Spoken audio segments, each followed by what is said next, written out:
تو میں کیا کہہ رہا تھا کہ ماں کا کتنا بڑا کردار ہوتا ہے بچوں کو پڑھنے پڑھانے میں، بچوں کی تعلیم و تربیت میں۔ تو اللہ تبارک و تعالیٰ نے ماں کا کتنا خیال کیا۔ پہلے تو دونوں کو بیان کیا کہ ماں باپ کے ساتھ بھلائی کرو، نیکی کرو، اچھائی کرو، اور یہ جگہ اللہ نے کیا فرمایا کہ ان کو اف تک نہ کہو۔ اور اسی آیت میں اللہ آگے کیا پھر کہتا ہے، پھر ماں کے تعلق سے اللہ کہہ رہا ہے کہ ماں کا، اللہ تعالیٰ ماں کا خصوصی ذکر کر رہا ہے۔ خصوصی ذکر کرنے کا خلاصہ یہی ہے کہ ماں کا کتنا بڑا کردار ہوتا ہے بچوں کو بنانے اور سنوارنے میں۔ اور آگے وَحَمْلُهُ وَفِصَالُهُ 30 شهرًا، پیٹ میں رکھنے کی مدت، اور جب بچہ پیدا ہو جائے اور اس کے بعد دودھ پلانے کی مدت کتنی ہے؟ سب 30 مہینے۔ کتنے ہیں؟ 30 مہینے۔ 2 سال دودھ پلانا ہے، اور کم سے کم پیٹ میں رہنے کی جو مدت ہے وہ 6 مہینہ ہے، عام طور سے 9 مہینہ۔ اس کے آگے کیا فرمایا؟ اللہ تعالیٰ فرمایا حَتَّى إِذَا بَلَغَ أَشُدَّهُ وَبَلَغَ 40 سنة، یہاں تک کہ جب کہ وہ جوان ہو گیا، کڑیل جوان، وَبَلَغَ 40 سنة، اور 40 سال کا ہو گیا۔ دیکھو وقت کیا آیا کہ بچہ جو ہے دودھ پیتا رہا، بڑا ہوتا رہا، عاقل بالغ ہو گیا، کڑیل جوان ہو گیا، پھر عمر ڈھلنے لگی، 40 کو پہنچ گیا۔ اب اس کے بعد پھر دوسرا راؤنڈ شروع ہو جاتا ہے کہ نہیں ہوتا ہے؟ اب جب 40 کو پہنچ گیا تو اس کے لڑکے بچے بھی بڑے ہونے لگے، دھیان رکھو، اور ماں باپ ابھی بڑھاپے کی عمر کو پہنچ گئے۔ تو اب وہ کیا کرتا ہے لڑکا؟ اللہ خود کہہ رہا ہے حَتَّى إِذَا بَلَغَ أَشُدَّهُ وَبَلَغَ 40 سنة، جب کڑیل جوانی کو پہنچا اور 40 سال کا ہو گیا تو کیا کہ قَالَ رَبِّ أَوْزِعْنِي أَنْ أَشْكُرَ نِعْمَتَكَ الَّتِي أَنْعَمْتَ عَلَيَّ وَعَلَى وَالِدَيَّ۔ یہ دعا کر رہا ہے لڑکا، کیا کر رہا ہے؟ دعا کر رہا ہے۔ تو آپ لوگ یہ سنو، یہ بچے جوان ہونے کے بعد دعا کب کریں گے؟ جب ان کو دینی تعلیم دے گو تب کریں گے، دینی تعلیم رہے گی تب کریں گے، دینی مزاج رہے گا تب دعا کریں گے، دینی تربیت رہے گی تب دعا کریں گے۔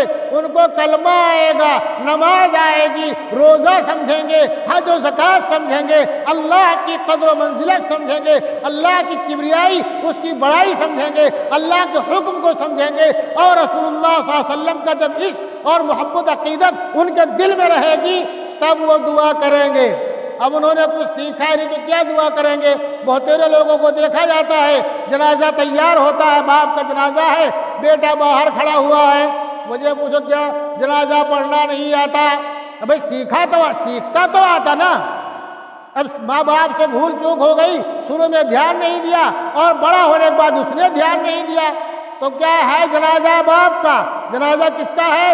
باپ کا جنازہ رکھا ہوا ہے، بیٹا جنازہ نہیں پڑھ رہا ہے یا پڑھنے کو شریک ہے، تو سب کیا بولتے رہے؟ جنازے کی نیت بتا دو۔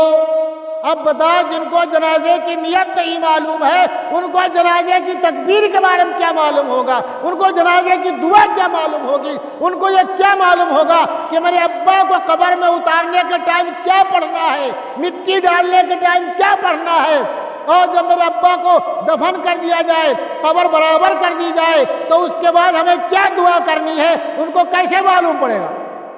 جن کو جنازے کی نیت نہیں معلوم ہے۔ آپ نے اپنے گاؤں میں ایک خاصیت دیکھی ہوگی کہ ابا حضور 50-51 سال تک زندہ تھے، انہوں نے کبھی نیت نہیں بتائی ہے۔ بہت سے لوگ سمجھتے ہیں امام صاحب نیت نہیں بتاتے ہیں، تو حکمت اس میں یہ تھی کہ نیت بتاؤں گا کس کو نیت یاد ہوگی؟ سب کو نیت بچپنے میں سیکھنا چاہیے تھا، اور جنہوں نے بچپنے میں نہیں سیکھا ان کو اب سیکھ لینا چاہیے تھا۔ تو اب بتاؤ، کڑیل جوان ہونے کے بعد وہ دعا کیسے کرے گا اگر وہ نیک نہیں ہے، صالح نہیں ہے، پرہیزگار نہیں ہے، ماں باپ کے حق کو نہیں جانتا ہے، اللہ اس کے رسول کے حق کو نہیں جانتا ہے، بھائی بہن کے قدر و منزلت کو نہیں جانتا ہے، اپنے پڑوسیوں کے، بھائیوں کے اور ساتھ میں رہنے والوں کے حقوق نہیں جانتا ہے، تو کیسے دعا کرے گا وہ؟ اب سوچو، حَتَّى إِذَا بَلَغَ أَشُدَّهُ وَبَلَغَ 40 سنة، جب جوانی کو پہنچ گیا اور 40 سال کا ہو گیا تو کیا کہتا ہے؟ قال رب اوزعنی ان اشکر نعمتک التی انعمت علی وعلی والدی، اے اللہ مجھے توفیق دے، کیا دے؟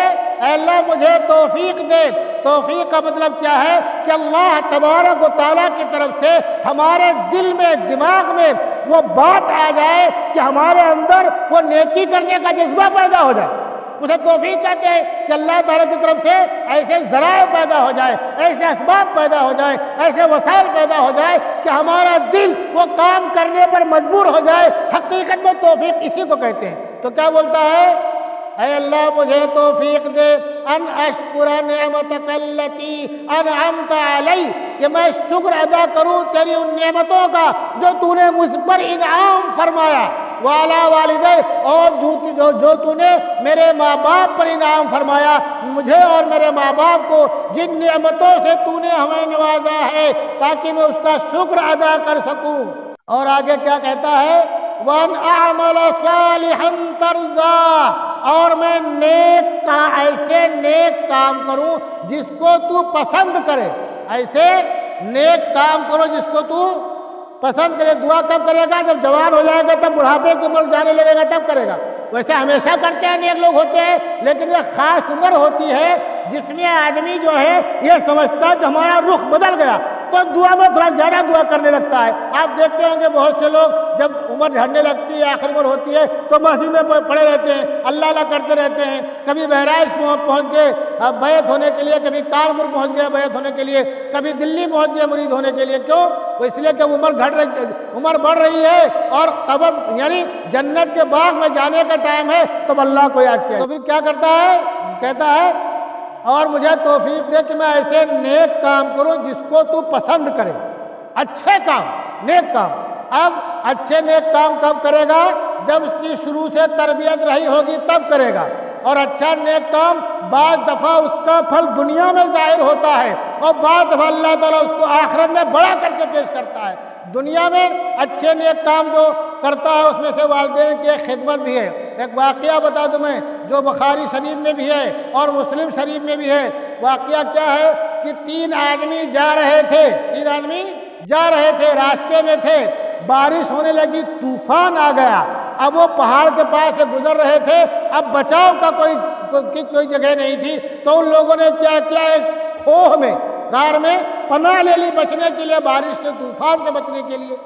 اتفاق ایسا کہ ایسی گھن گرج تھی، ایسا طوفان تھا کہ ایک بھاری پتھر لڑکا اور جو کھوہ تھی یعنی غار اس کے منہ پہ آ کے گرا اور منہ بند ہو گیا. اب طوفان ختم ہو گیا، بارش ختم ہو گئی. ان لوگوں نے یہ سمجھا کہ اب تو موت کے علاوہ کوئی راستہ نہیں ہے. بھائی اتنا بھاری پتھر، اس کو تینوں مل کے ہلا نہیں سکتے ہیں، اس میں جنبش نہیں دے سکتے ہیں، اور اب کیا کریں، کوئی راستہ نہیں، آواز باہر جاتی نہیں. تو اب تینوں نے پھر یہ طے کیا، بھائی تینوں لوگ ایک کام کرو، جس نے زندگی میں جو نیک کام کیا ہو اس کے واسطے سے اللہ تعالیٰ سے دعا کرو کہ اللہ تعالیٰ پتھر کھسکا دے. تو ایک نے دعا کی، اے اللہ میرے پاس ایک آدمی آیا مزدوری کرنے کے لیے اور کچھ فرق یا رطل جو ہے جوار پر طے ہوا، مزدوری طے ہوئی، وہ مزدوری لیا بغیر چلا گیا. تو ہم نے اس کی مزدوری سے کھیت جو غلہ تھا وہ جوار کھیت میں ڈالا اور اگا. پھر جو اسے پیداوار ہوئی، ہم نے آہستہ آہستہ وہ بڑھا. وہ جب بڑھ گیا تو ہم نے ایک گائے خرید لی اور ایک چرواہا خرید لیا، اور پھر گائے کے ذریعے بہت کچھ ہو گیا، بہت مال بڑھ گیا اس کا. تو بڑھتا گیا. اب اتفاق سے کافی دنوں کے بعد، سمجھو سالوں کے بعد، وہ آدمی آیا تو اس نے ہم سے کہا ہماری مزدوری دے دو. بھائی وہ کبھی کیا تھا تمہارے یہاں. تو کہا رہے وہاں آگے تو اچھی بات ہے، دیکھو وہ جو ادھر چرواہا ہے اور جو گائے ہے تم اس کے پاس جاؤ، وہ سب تمہارا ہے. یہ میں نہیں بیان کر رہا ہوں، وہ تو مولانا ایسے ہی بول رہے. اللہ کے رسول صلی اللہ علیہ وسلم نے اس کو بیان فرمایا واقعے کو، اس لیے بیان کر رہا ہوں. نیکی کی جو توفیق کی دعا مانگی جاتی ہے، کیوں؟ اب ہوا کیا؟ اس نے کہا آپ مجھ سے مذاق کرو، میرا تو تھوڑا سا تھا، اتنا کیسے ہو گیا؟ کہا نہیں سب تمہارا ہی ہے، ایسے ہوا. تو وہ سارے وہ جانور اور جو کچھ تھا غلہ ولہ سب لے کے چلا گیا، خوش سب دے دیا.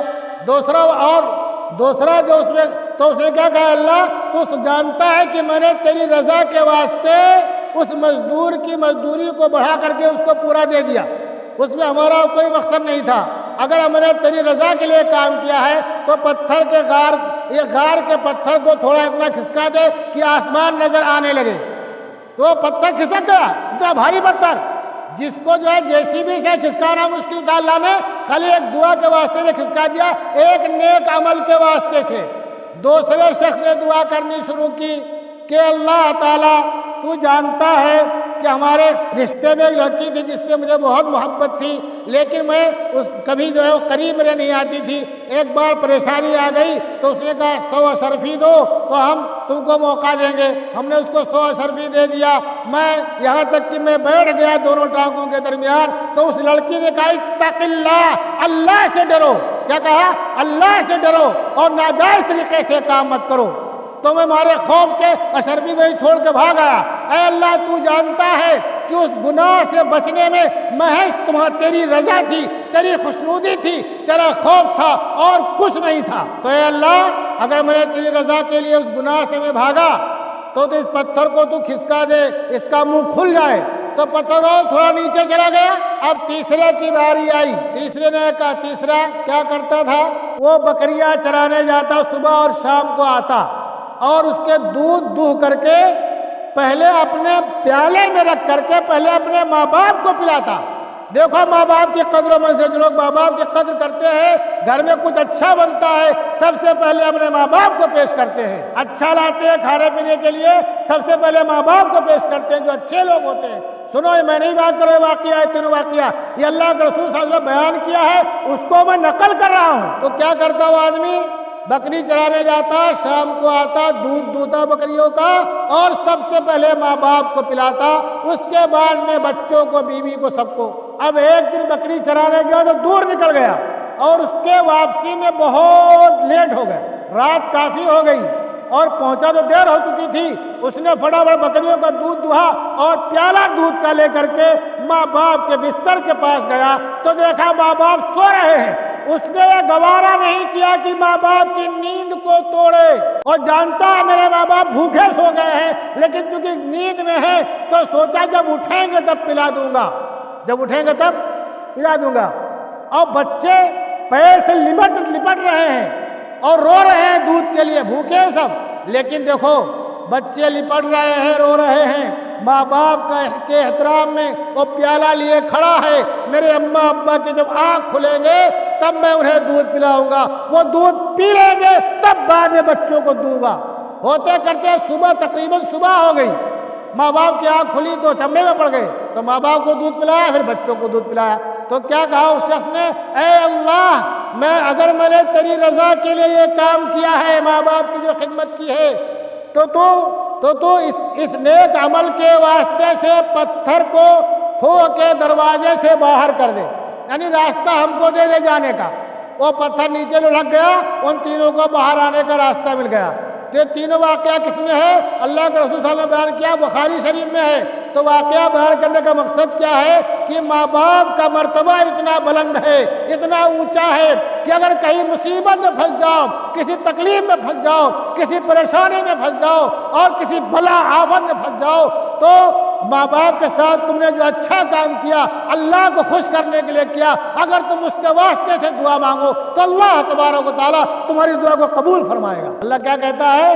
وہ جوان ہونے کے بعد 40 سال میں کیا بولے گا کہ اللہ مجھے توفیق دے، میں تیرا شکر ادا کروں جو تو نے میرے پر انعام کیا، میرے ماں باپ پر اکرام کیا، اور وَالْأَعْمَلَ صَالِحًا تَرْضَىٰ، ایسے نیک کام کرو جس سے تو خوش ہو، جس سے تو خوش ہو۔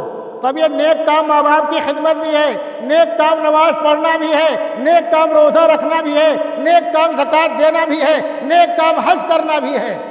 اب بتاؤ، جو نماز پڑھنا نیک کام ہے، جنازہ پڑھنا بھی نیک کام ہے، دادی دادا کا جنازہ پڑھنا بھی نیک کام ہے، ماں باپ کا جنازہ پڑھنا بھی نیک کام ہے، اور قبر میں اتارنا، رکھنا، نہلانا، کفن پہنانا بھی نیک کام ہے۔